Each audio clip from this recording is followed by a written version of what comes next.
The present paper aims to contribute to the research on the changes in the concept of domesticity by making reference to women artists from the second half of the 20th century and also the present one.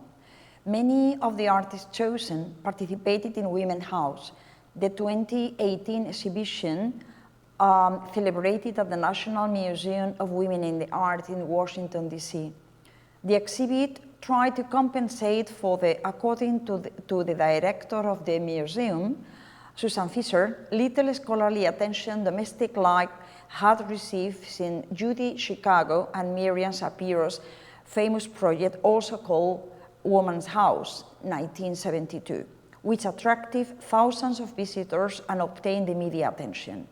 The 2018 exhibition represented a new collective effort to deconstruct domesticity and show it in the eyes of 36 global artists that presented the domestic realm from non-conventional perspectives. The artists studied in this article belong to the last and present century, and all of them equally defy and revise previous conceptions about women and domesticity, showing different strategies to fight against traditional standards. Among the work reviewed, there are sculptures, installations, photographs, etc., all of which tell us about what domesticity has traditionally represented: impossibility of movement, repetitive and unpaid work, and the impoverishment of social relations. Some of the artists studied are Louise Bourgeois, 1911-2010, Mona Hatoum, 1952, Martha Rosler, 1975, Leticia Parente, 1930-1991, Cindy Sherman, 1954, and Francesca Woodman, 1958-1981, all present at Women's House, although the work of Yayoi Kusama, 1929, and Laja Esaidi, 1958, has also been added to it, as it is especially meaningful in the revision of the domesticity concept. The aim of the papers is not to make these women connected because of their birthplace, sexuality, race, or art creation, but to demonstrate the fact that regardless of their own origin and the personal condition, they share a common interest expressed consciously or unconsciously in their artistic creation. It is particularly the disconnection existing between them what makes the revision of their work more interesting. Without links of any kind, they lead a common course. We are especially concerned about demonstrating their imprisonment in a social frame, and in many instances, within the patriarchal frame, women need to break. Even if the women studied did not meet in their lives, we are aware that Louise Bourgeois and Yayoi Kusama's work has been exhibited together quite a number of times. In 2001, the New York dealer Peter Blum held a show in his Soho gallery where the physical aspect of the artist's work were the main focus of attention. Later on, in 2017, Sotheby's hosted a joint exhibition of Bourgeois and Kusama, Traumata, revealing the complicated relationship that both artists had with their mothers, their fight with mental illness, and the crossover between sex and violence in their lives. The term domesticity has always been associated with housing and traditionally with women. And as claimed by Carl Gustav Jung, the house is an archetypal image that represents the return to the origins. In that respect, the concept of domesticity is a primordial image that has remained constant over time. But since very early in history, there started to be resistance against the domesticity construct as it constrained women into their household. The ideology of domesticity and the ideal of femininity, known as the cult of true womanhood, or cult of domesticity were defined by historian Barbara Welter in her 1966 article, The Cult of True Womanhood, 1820-1860. In her article, Welter explained that women's sphere of influence was confined to the home, and arguments of biological inferiority led to the belief that women were not capable of participating in politics, business, or public service. In exchange for the security and protection that their husbands offered them, women would assume the obligation at home, and the whole society would benefit from it. But the 60s would suppose a revolution for women's sexual life and expectations. Betty Friedan's influential study, The Feminine Mystique, would severely criticize this cult of domesticity, and since the second half of the 20th century, the concept would openly be challenged by female artists, writers, architects, etc., that demonstrated in their work its negative effect on women. In this sense, both cultural historians and literary critics have long considered domesticity as a separate sphere socially constructed for women, dividing the world into the household and what is beyond and unattainable. Louise Bourgeois' work was present at the Women's House exhibition celebrated in Washington, D.C., USA in 2018. All her work is influenced in one way or another by the memory of domestic life at home during childhood, which included her father's persistent infidelity towards her mother, a drama that marked her for life. Bourgeois' work was generated as the result of the spaces she inhabited and the memories this brought to her. Through her writings, we get to know about her life living near Paris, about her country house in Easton, her studio in Brooklyn, and finally her apartment in New York, in which the artist stayed until her death. According to Beatriz Colomina, all the places Bourgeois described in her writings are domestic, and all of them are associated with trauma. In the introduction to Bourgeois' exhibition at the Museum of Reina Sofía in Madrid in 1999, the artist was described in these terms. Louise Bourgeois defines herself as a fugitive who runs away from home, from the notion of home. Even so, or perhaps for this reason, all her life and work is generated from the spaces she inhabits and from their memory. In fact, the spaces she created in the series Layers in the 60s and 80s, or in her cells in the 90s, seem to be reconstructions of painful moments. They all tell us about her psychological pain while living with her parents and her wish to overcome that pain by recreating it. Bourgeois does not return to her childhood places, but reconstruct them over and over again in her work.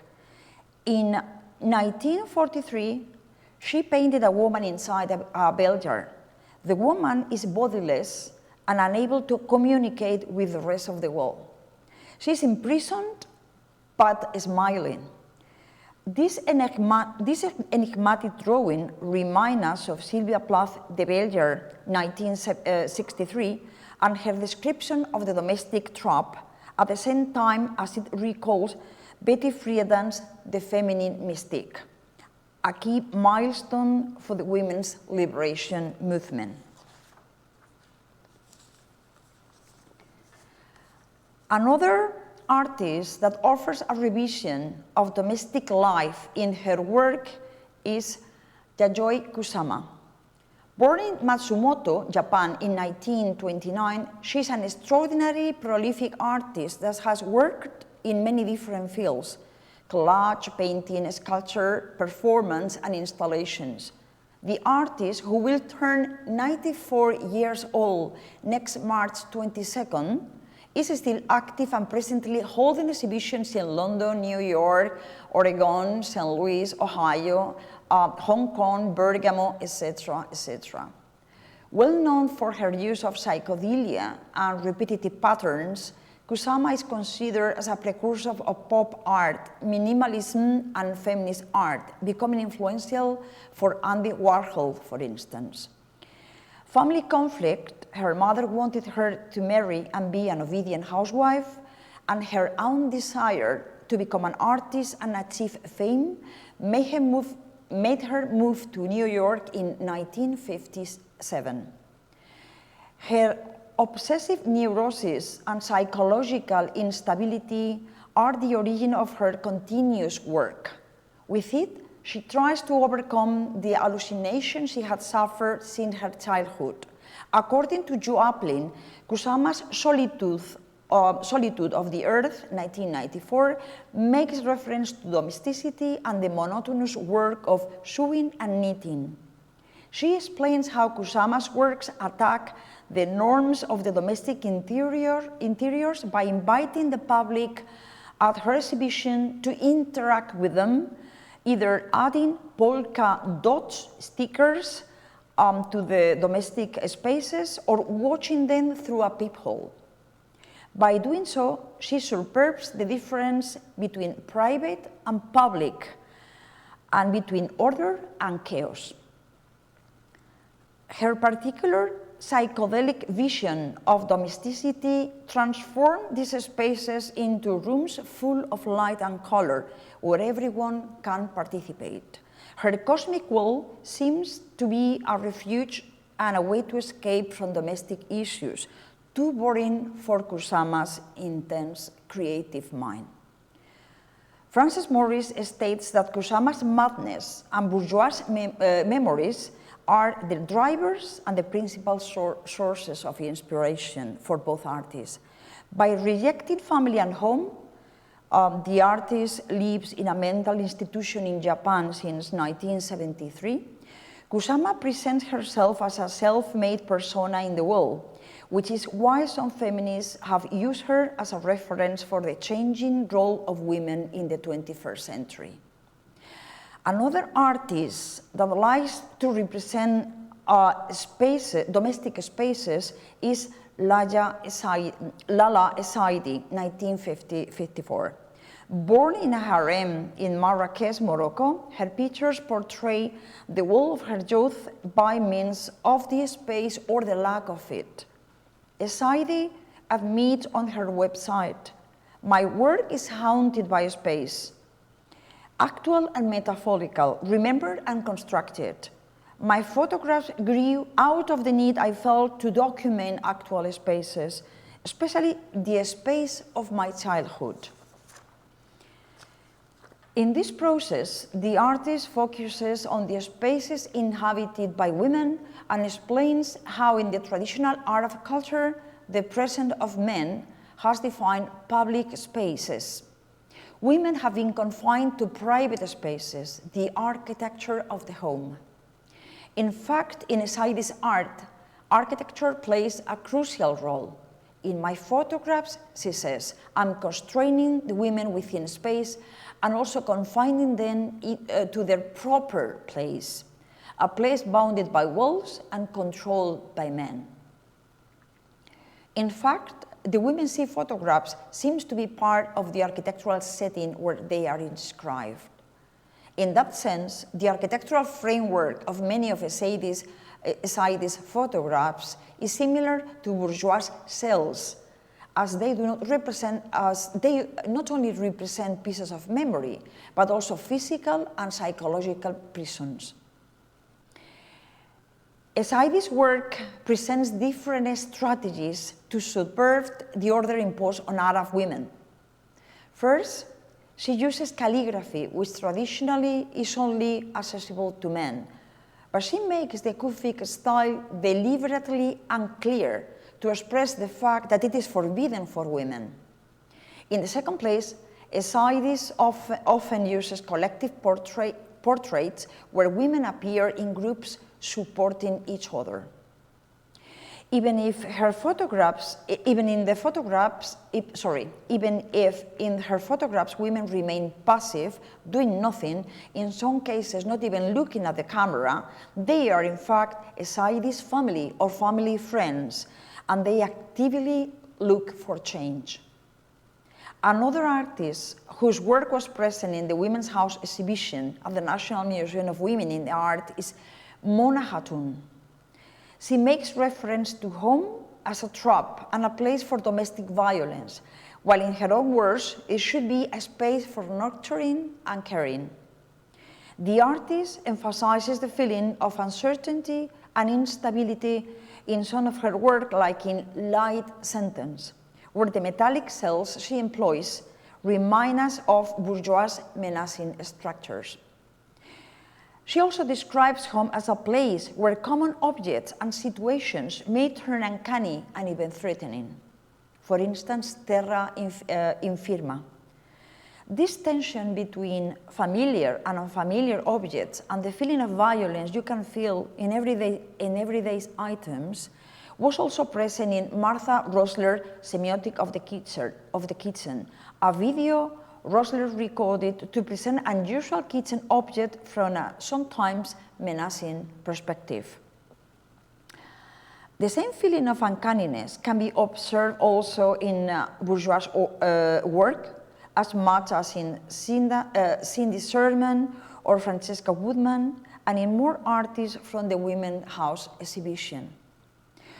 Other artists present at this exhibition, such as Leticia Parente, Cindy Sherman, and Francesca Woodman, make reference to a space by using their own body. In the first case, Parente has a video of herself showing the word Brazil into the sole of her own foot as a way to protest against the military regime in Brazil at that time, that is called trademark, 1975. On the other hand, Sherman is the only model of the thousands of photographs that comprises her artistic production. And Woodman, 1958-1981, is the main character of the hundreds of pictures she left behind after committing suicide at only 22 years old. This paper has shown a plurality of women who have implemented changes from different artistic disciplines.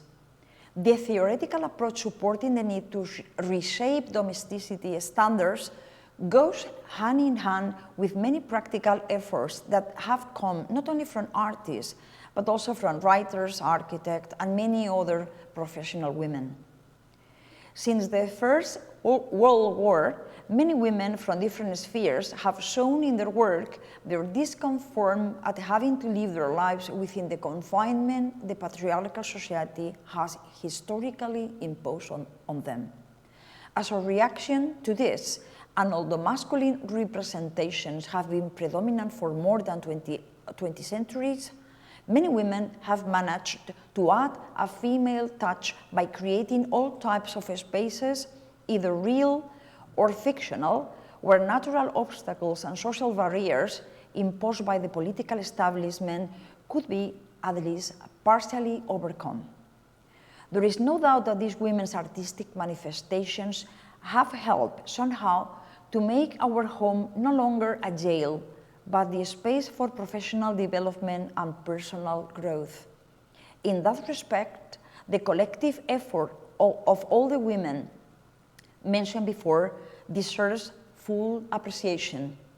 We would like in this review to acknowledge their inspiring contribution, and in the case of Bourgeois or Kusama, their non-stop work throughout their lives.